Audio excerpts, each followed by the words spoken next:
नमस्कार दोस्तों, स्वागत है आप सभी का मेरे चैनल में। आशा करता हूँ सब लोग ठीक होंगे और मैं भी काफ़ी बढ़िया हूँ। पहले बधाई उन लोगों को जिन भाइयों ने कुछ किया है और उनके रिजल्ट पॉजिटिव आए हैं। निराश लोगों के लिए सहानुभूति।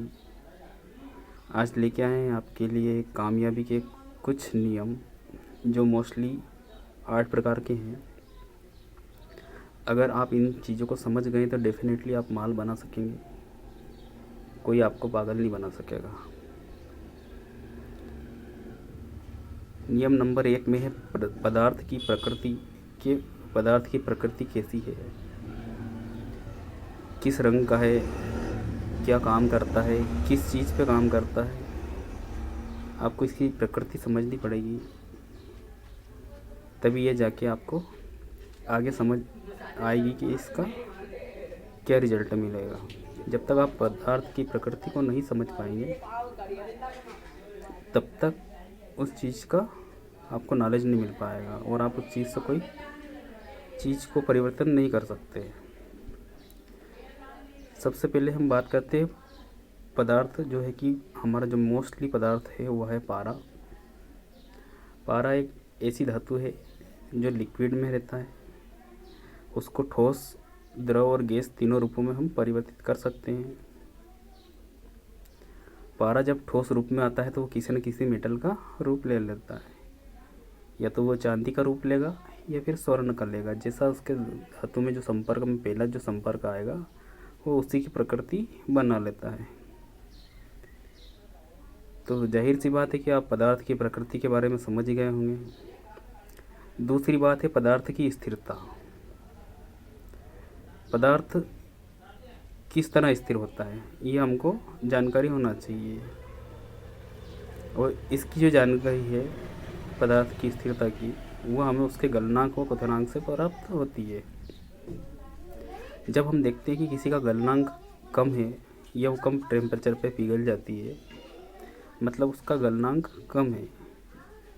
और क्वथनांक मतलब होता है उस चीज़ का उबलना और भाप बन के उड़ जाना। उसी प्रकार आप पदार्थ की स्थिरता का पता लगा सकते हैं। उसको हल्का सा टेम्परेचर देखें कि उसकी प्रकृति किस तरह से बदलती है। जब हम यह चीज़ समझ जाते हैं कि पदार्थ की स्थिरता, उसका गलनांक क्या है, उसका क्वथनांक क्या है, तो हमें धीरे धीरे वो चीज़ें समझ में आने लगती है। जैसे सोने का गलनांक जो रहता है वो 1100-1200 डिग्री के आसपास रहता है, 1200 से कम ही रहता है, ठीक है। चांदी का 900 से 1000 के बीच में रहता है। उसी प्रकार गंधक 200, 250, 300 पे पिघलने लगती है, उसके बाद उड़ने लग जाती है, जल जाती है, ठीक है। इसी प्रकार हड़ताल का है। तो आपको पदार्थ की स्थिरता भी समझनी पड़ेगी। उसके बाद उसका गलनांक क्वथनांक जो है, गलनांक उसका कैसे कम करना है, कैसे बढ़ाना है, ये चीज़ आपको जानकारी होना ज़रूरी है, ठीक है। साइंस पढ़ेंगे आप थोड़ा बहुत तो पता चल ही जाएगा। ये तीनों चीज़ें भी इम्पोर्टेंट है, लेकिन सबसे बड़ी जो चीज़ है वो हमारा चौथा पॉइंट है पदार्थ की शुद्धता। पदार्थ आप जितना ज़्यादा शुद्ध लेंगे रिजल्ट उतने ही बेहतरीन आएंगे। क्योंकि अधिकतर क्या होता है, फार्मूला बताने वाले तो बता देते हैं, पदार्थ की क्वालिटी नहीं बता पाते हैं वो। इसी वजह से आपके जो रिज़ल्ट हैं वो सही नहीं आ पाते और फिर आप बोलते हो कि प्रैक्टिकल गलत है। प्रैक्टिकल कभी भी गलत नहीं होता है, क्योंकि जो व्यक्ति आपको बताएगा उसको भी किसी और ने बताया होगा, और जिसको किसी और ने बताया होगा उसको भी किसी और ने बताया होगा, और बताया तब होगा जब प्रैक्टिकल पूर्ण रूपेण सही करके उसका जो रिजल्ट है वो 100% दे चुका होगा। तो इसीलिए किसी भी प्रैक्टिकल पे आप शंका ना करें। सबसे अच्छी बात यह कि आप पदार्थ की शुद्धता पे ध्यान दें। जितना ज़्यादा पदार्थ आपका क्वालिटी वाला होगा उतना ही रिजल्ट आपको क्वालिटी में मिलेगा। पदार्थ अगर आपका शुद्ध है तो माल बनने के जो चांस हैं वो 99% रहते हैं। पांचवा जो नियम हमारा आ जाता है वो कारक की पहचान। अब हम माल बनाने लग जाते हैं, कोई भी प्रैक्टिकल कर लेते हैं, लेकिन हमको उसके कारक की जानकारी नहीं होती। उदाहरण के तौर पे एक हरताल का प्रैक्टिकल है जिसमें कारक रहता है एल्यूमिनियम की सलाख और उसके साथ नौसदर का तेल। बहुत सारे लोगों ने बनाया उसको, एक बार बनाया उसके बाद दोबारा नहीं बना, उनसे कभी नहीं बना।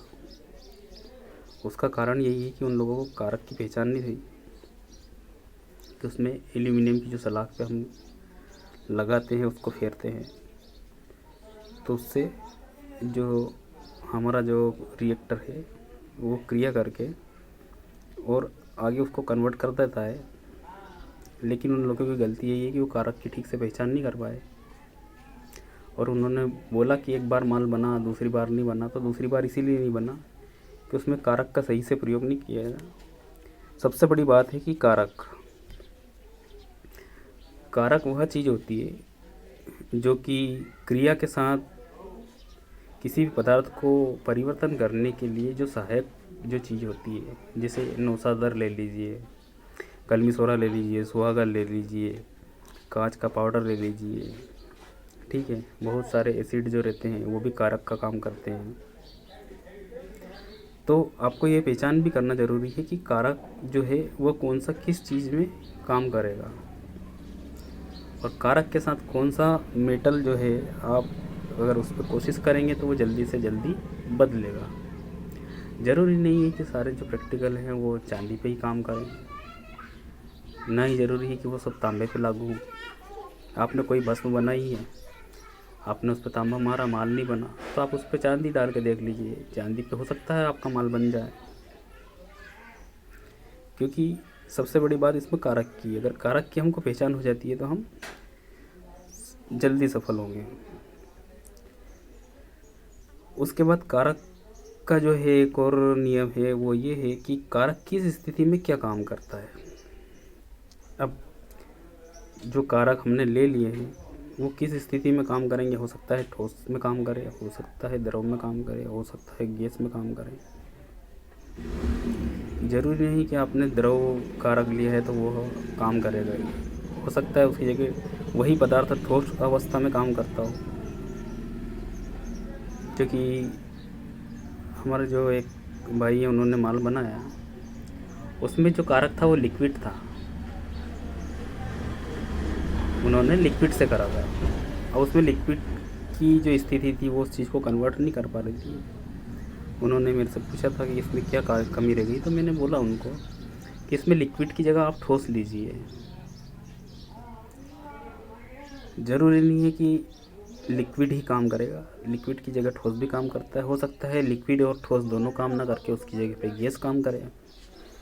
तो कारक की पहचान होना चाहिए आपको, साथ में यह भी याद होना चाहिए कि वो किस स्थिति में क्या काम करेगा। उसके बाद आ जाता है शोधन।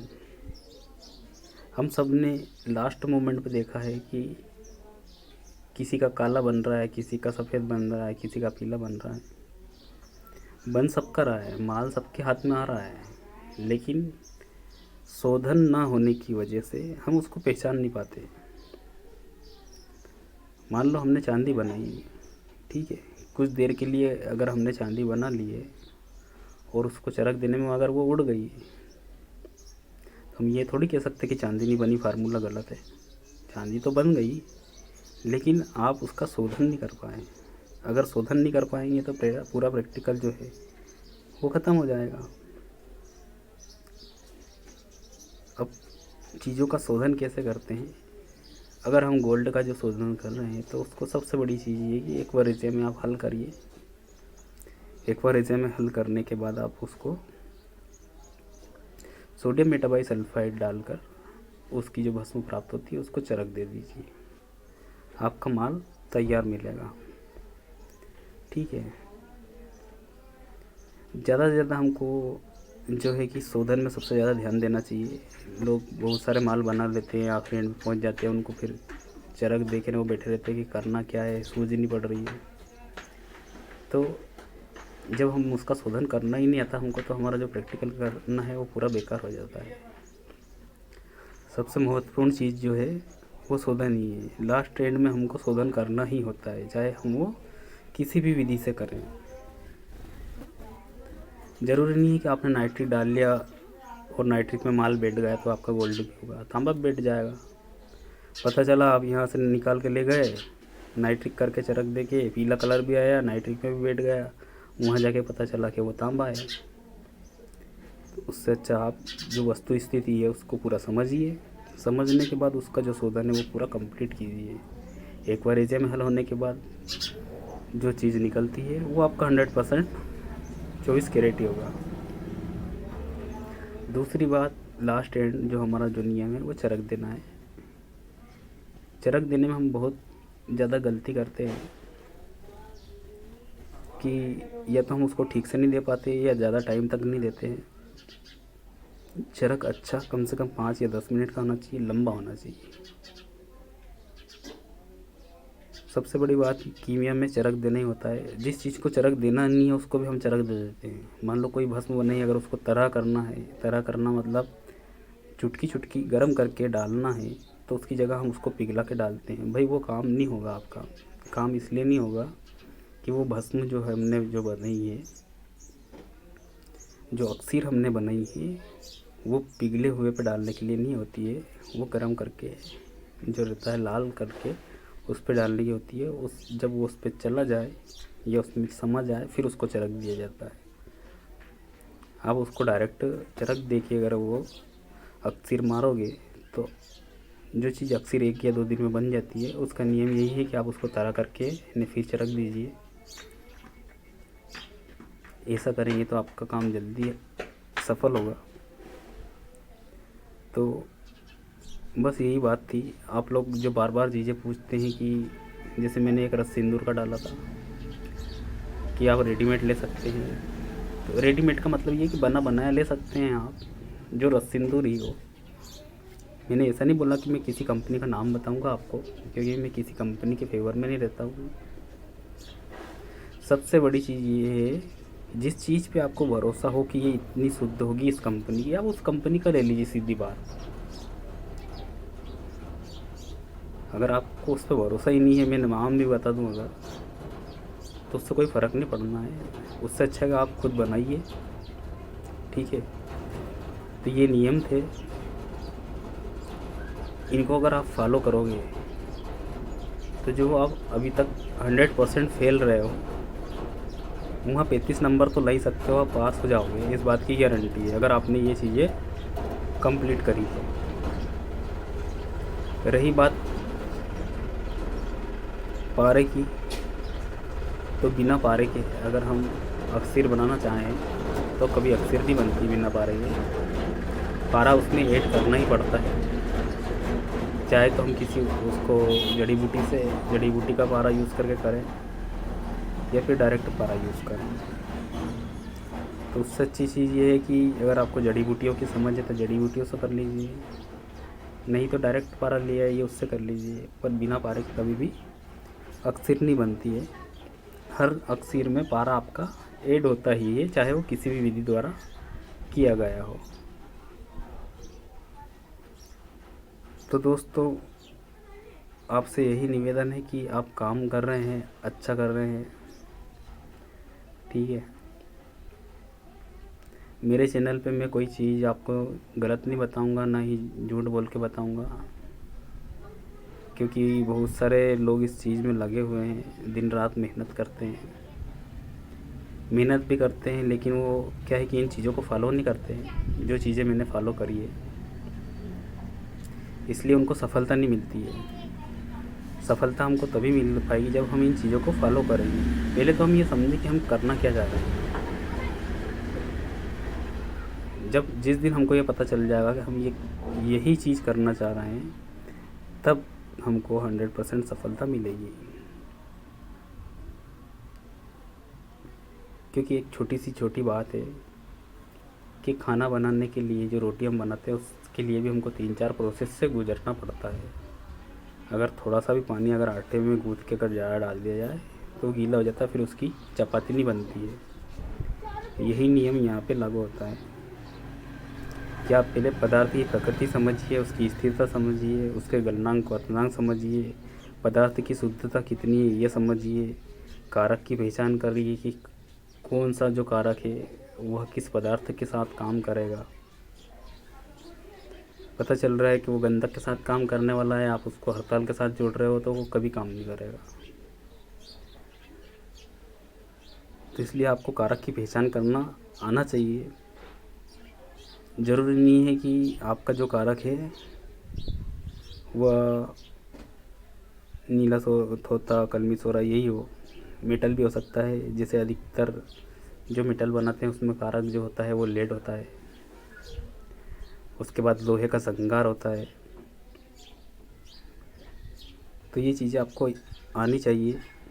वो जब तक आप पढ़ेंगे नहीं, नॉलेज प्राप्त नहीं करेंगे, तब तक आपको समझ में नहीं आएगा। उसके बाद हम लोगों को शोधन भी करना पड़ता है। अब हम लोगों को शोधन ही पता नहीं कि शोधन कैसे होता है, माल बना के बैठे हुए हैं लैब टेस्ट के भरोसे। तो उससे अच्छा है आप शोधन करिए, पता चलना चाहिए आपको कि शोधन में क्या होता है, किस तरह से काम करता है। उसके बाद आप चरक दिए, आपका